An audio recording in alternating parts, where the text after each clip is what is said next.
Hi folks, Joseph Kursky here with you to explore some deep learning extraction with ArcGIS Online. This really highlights some of the power that AI or artificial intelligence with GIS or GeoAI gives you. In this case, we're going to look at extracting some features from a satellite image. So I'm opening this map. I'm going to sign into my ArcGIS Online account because I need to generate some new layers. In this case, a layer of buildings from a satellite image. So I'm going to go to ArcGIS Online. I'm going to go to the analysis tools. And once there, I'm going to search in the toolbar right up there in the upper right for deep learning. And underneath deep learning, you've got some choices here. This is a dynamic environment, but as of fall 2024, you've got detect objects using deep learning. So we're going to select that. The input imagery layer is going to be the only imagery layer that I have here, which is the Granada Orthos RGBI Dynamic. Then I'm going to take the default processing mode, but it's good to know what these tools do, so take a look at those. If you've got some time, I highly recommend doing that.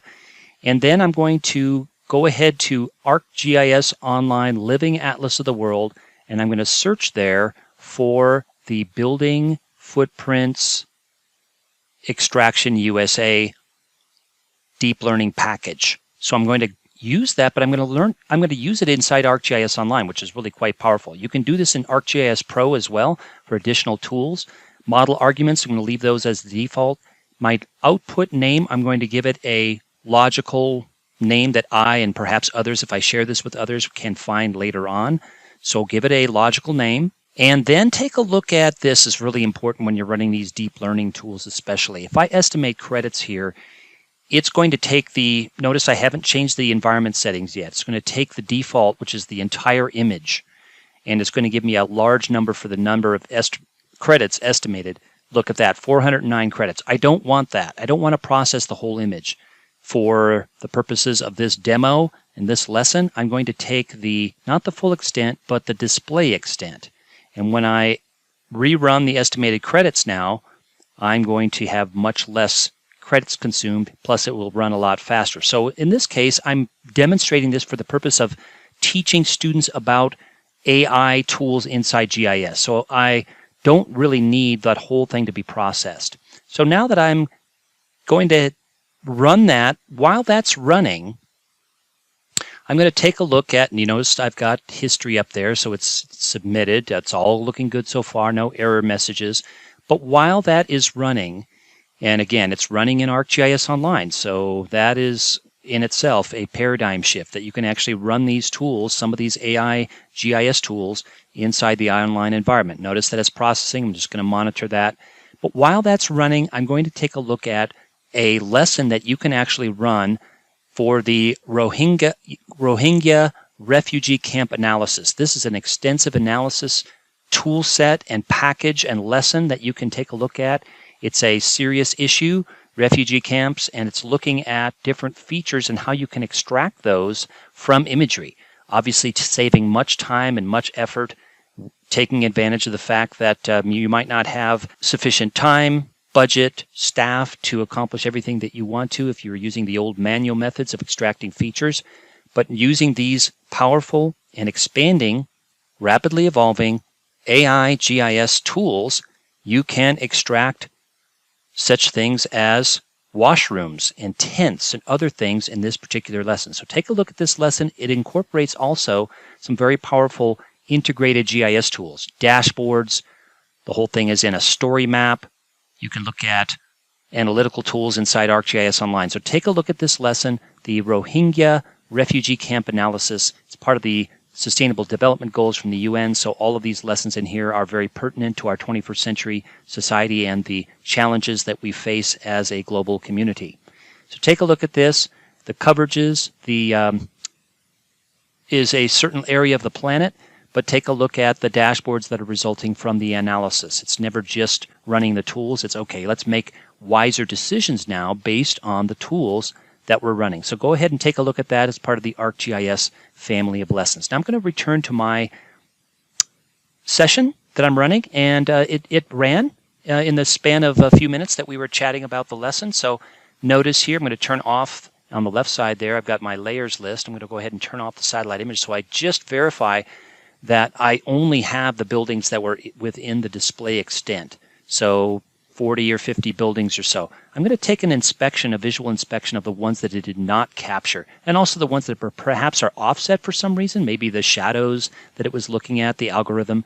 It's important to know what the algorithms are that run behind these deep learning tools, just like we articulate biweekly in our spatial reserves data blog. Know your data, know the models, understand what it's doing. So notice that here I've got 46 buildings that it extracted. Some were missed, some were slightly offset.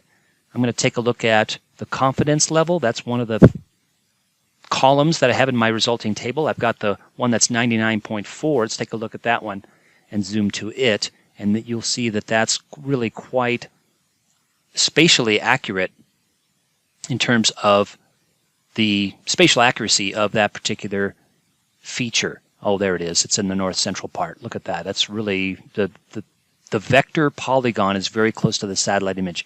Let's go in the middle of this. Look at one of these that's 97% or so. I've got 3 things selected, so I need to clear. This is a good instructional moment. I'm going ahead and clear. Let's go ahead and clear the selection and then go scrolling down midway through and select one of these buildings that's 95% confidence. And you can see there that it's slightly offset. It's pretty good though. And again, it's to save me a lot of time from doing this manually.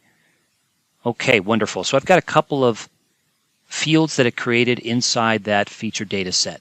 So now I've got my buildings, and I can go ahead and manually add the buildings that didn't automatically get added when I ran this tool. I can certainly do that with the editing capabilities inside ArcGIS Online. I can run a filter and filter out the ones that are less than a certain criteria. So now I've just got the ones that are high confidence level according to the model. So again, know what the model is doing.